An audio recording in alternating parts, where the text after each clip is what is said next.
non-citizens of the U.S., illegal immigrants that are here that will potentially get that $600 check. How do you go about getting it, though?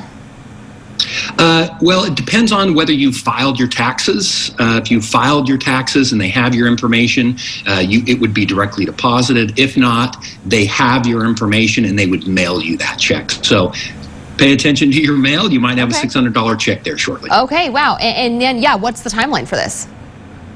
Well, they're starting to get those out. Folks, more stimulus is being sent out this month. Taxpayers across the country are receiving inflation relief checks from the government. Direct payments of $800 or even more are set to arrive in your bank account this very week. It's because many states decide to give their residents a bonus tax refund or stimulus check to help with the ongoing cost of inflation. A number finished issuing rebates early this year, but in several other states, checks are still giving out to people who need it the most. South Carolina, for instance, started issuing the printed stimulus checks, and debit cards and direct deposits of up to $800 in October have been sent out and are continuing to go out through the end of this month. According to the State Department of Revenue, the income tax rebates were approved by the state lawmakers as part of the $8.4 billion budget. Additional checks will be stretched out across December. Those who have not filed their taxes yet can still receive the rebate if they file by February 15th. But if they don't, they will not receive the check until March of 2023. The exact amount each taxpayer receives just depends on your tax liability, with a maximum of $800. Tax liability is defined by the South Carolina Department of Revenue as what's left after subtracting your credits from the individual ITIN number. Thousands of Illinois residents have also began receiving a stimulus check of sorts, in the form of a tax rebate. The state has started distributing one-time income and property tax relief payments, which were included in the family relief plan. While many taxpayers do qualify, not everyone in the state is eligible. To be eligible, you have to have filed the taxes in regard to individual income tax rebate. A person qualifies if they were an Illinois resident in 2021, and their adjusted gross income was under $400,000, and filing jointly or $200,000 if they filed as a single person. The property tax rebate also requires that recipients be Illinois residents who paid property taxes on the primary residence in 2021 and 2022. Their adjusted gross income must be $500,000 or more under that if you're filing jointly. And also, Democratic leaders are just continuing to push for stimulus checks because of the oil and gas drilling. Chuck Schumer agreed to put the legislation which overhauls permitting regulations for oil and gas. However, the permitting reform text ended up being removed from a short-term government funding bill. After September, Manchin failed to secure enough votes for his proposal. And given the narrow margin by which Democrats control the House, the progressive opposition could be vital by tanking the bill.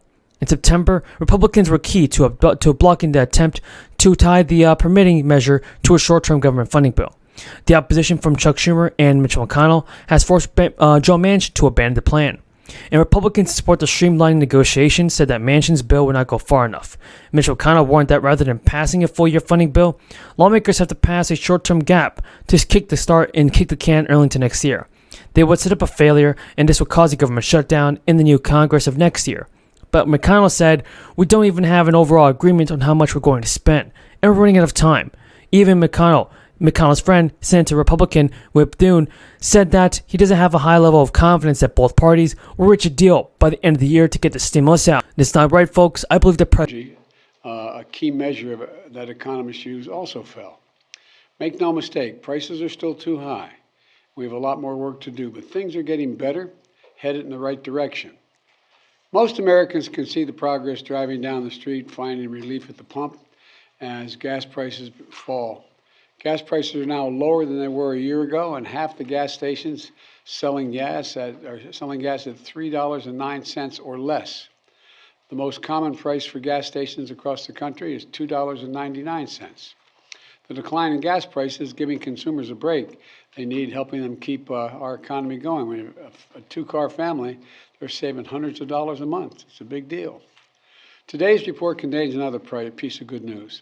Food inflation has slowed last month, providing much-needed relief for millions of families at the grocery store. This is welcome news for families across the country as they get ready for the holiday celebrations and for family dinners. It's also important that we put today's news in a broader context. When I took office, we inherited a nation with a pandemic raging and an economy that was reeling. We acted quickly and boldly to vaccinate the country and to put in place a new economic strategy. A strategy built on an economy that was based on from the bottom up and the middle out. Now, 21 months later, we can see how our economic plan is working. We've added every single month of my presidency, we've added jobs, a total of 10,500,000 new jobs. 750,000 of them are manufacturing jobs. Where is it written, as I've heard me say it before, and I apologize for repeating it, where is it written that America can't lead the world once again in manufacturing? And by the way, remember I talked at length about the need to continue to invest in research and development. Look what's going on from the Department of Energy in the nuclear front. There's a lot of good news on the horizon. The unemployment rate is down to 6.4% when I was sworn in, down from 6.4% when I was sworn in. It's now 3.7%, near a 50-year low. We've done all of this while lowering the federal deficit in the 2 years we've been in office, $1.7 trillion. Let me say that again, $1.7 trillion we've lowered. And with inflation on the rise since last fall, Americans have been significantly affected by the rising cost of goods and services, and more than 8 in 10 Americans now say the economy is either an extremely or very important issue in determining how they will vote. Folks, there's a ton of news about the fourth stimulus check, Social Security benefits that I want you to know, so be sure to continue watching this video because you definitely don't want to miss out on this. We have a ton of good news to come. Biden and his administration unveiled a brand new plan for how they would take action to help the American people financially. Eligible Americans may be able to claim up to $500 in extra stimulus cash. So President Biden spoke to a crowd of union supporters this week, hoping to put a positive spin on his economic record and made inflation not seen in decades. And Biden sought to reassure the people that tackling the worst inflation in the nation has seen in decades is a top priority for him and the administration. The speech came a day before the Federal Reserve could raise interest rates as much as 3/4 of a percentage point, as it attempts to get inflation under control. The president acknowledged that inflation is sapping the strength of a lot of families as the price of gas and food skyrockets. But even as he sought to emphasize administration, it's fully focused on the problem. The president conceded he is left without many options to fight the price hikes. The president acknowledged inflation is sapping the strength of a lot of families as the price of gas and food skyrockets. But even as he sought to emphasize his administration is fully focused on this, the president conceded he is left without many options to fight the price hikes, particularly in the narrowly divided Senate. Folks, I do want to see President Biden do something for the American people, and I hope he can step up to the plate and give out stimulus checks before it's too late. Biden stated the problem is Republicans in Congress are doing everything they can to stop the plans to bring down costs on ordinary families, and that's why the results are not finished either. And Biden on Tuesday touted his administration's efforts to the nation's recovery from the crisis. He also mentioned some actions are taken, and others he's considering, to fight inflation, but Biden has previously said there is not much more he's able to do that will have a noticeable effect. He's also mentioned some actions taken right now, and others he considers.